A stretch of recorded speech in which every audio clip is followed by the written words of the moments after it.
Shalom saudara-saudara yang kasih Tuhan. Kita bersyukur hari yang baru Tuhan beri.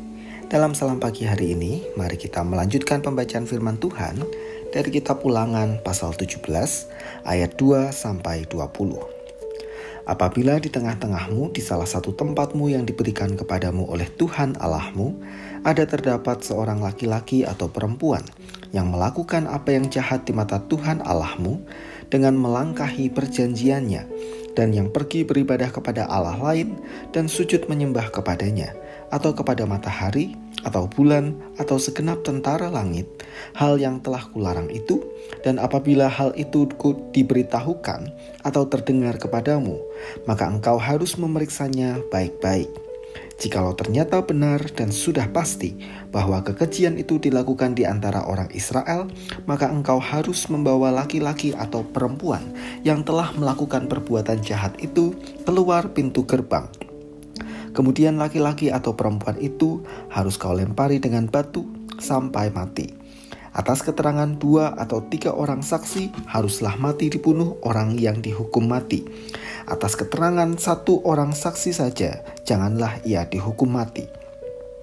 Saksi-saksi itulah yang pertama-tama menggerakkan tangan mereka untuk membunuh dia, kemudian seluruh rakyat. Demikianlah harus kau hapuskan yang jahat itu dari tengah-tengahmu.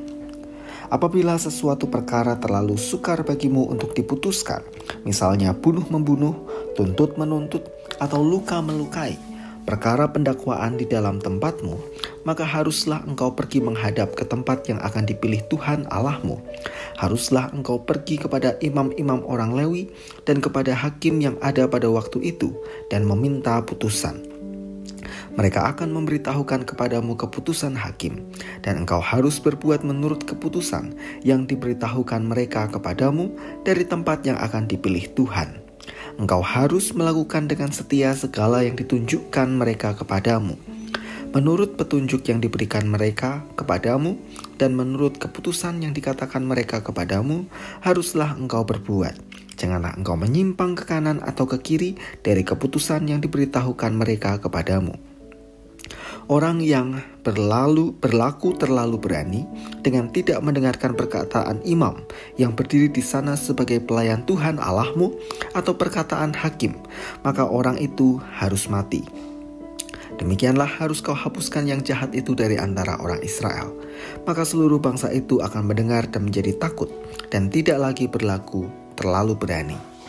Apabila engkau telah masuk ke negeri yang diberitakan kepadamu oleh Tuhan Allahmu, dan telah mendudukinya dan diam di sana, kemudian engkau berkata, aku mau mengangkat raja atasku seperti segala bangsa yang di sekelilingku, maka hanyalah raja yang dipilih Tuhan Allahmu yang harus kau angkat atasmu.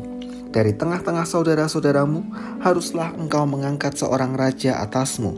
Seorang asing yang bukan saudaramu tidaklah boleh kau angkat atasmu. Hanya janganlah ia memelihara banyak kuda, dan janganlah ia mengembalikan bangsa ini ke Mesir untuk mendapat banyak kuda.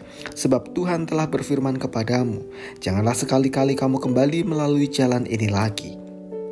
Juga janganlah ia mempunyai banyak istri, supaya hatinya jangan menyimpang.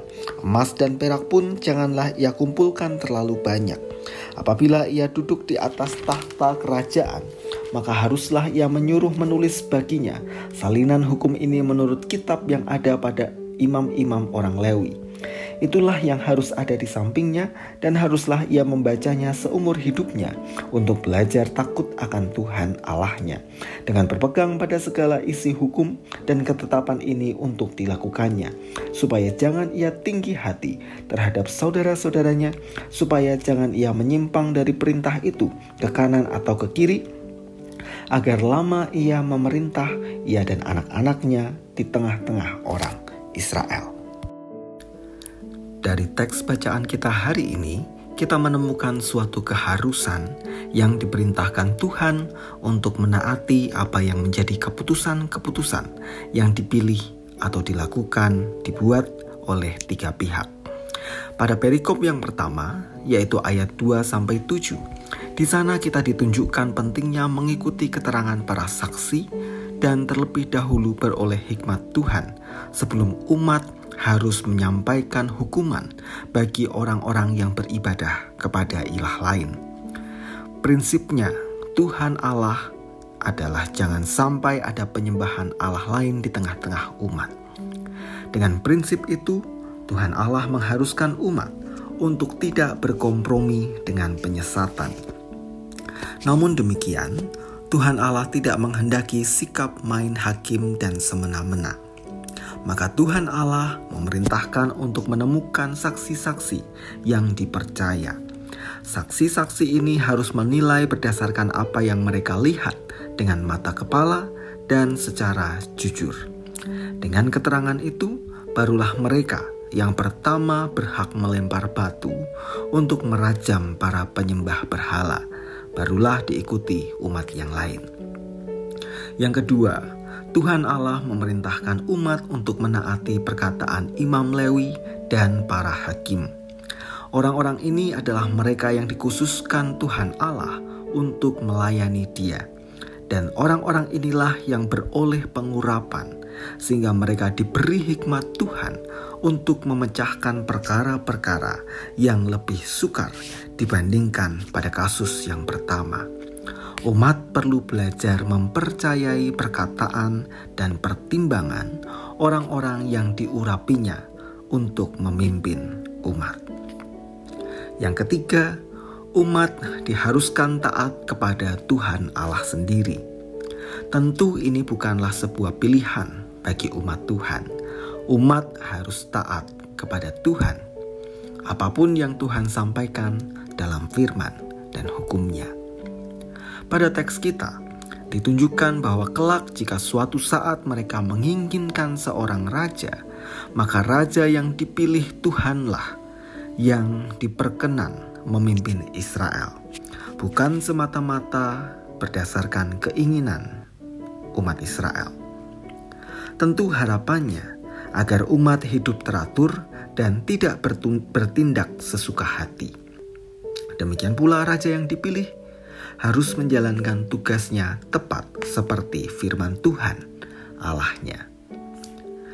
Saudara yang kasih Tuhan, dari firman Tuhan hari ini, bukan mau mengekang hak dan suara kita sebagai manusia, tetapi Tuhan Allah merindukan umat yang memusatkan hidupnya tidak pada kehendak pribadi, tetapi mempertimbangkan segala sesuatu secara matang dengan cara mendengarkan nasihat, bimbingan, dan pimpinan orang-orang di sekitar kita. Lebih-lebih suara Tuhan. Tuhan jauh lebih tahu betapa kacaunya hidup kita jika kita hanya berjalan pada keinginan sendiri. Hidup yang memusatkan segala sesuatu pada diri sendiri dalam berbagai keinginan, hawa nafsu, dan kepuasan sesungguhnya hanya akan merusak kehidupan yang Tuhan anugerahkan. Mari kita berdoa. Kami mohon Tuhan agar kehidupan kami terpusat pada firman dan kehendak Tuhan, bukan pada keinginan kami yang berdasarkan keinginan daging kami masing-masing.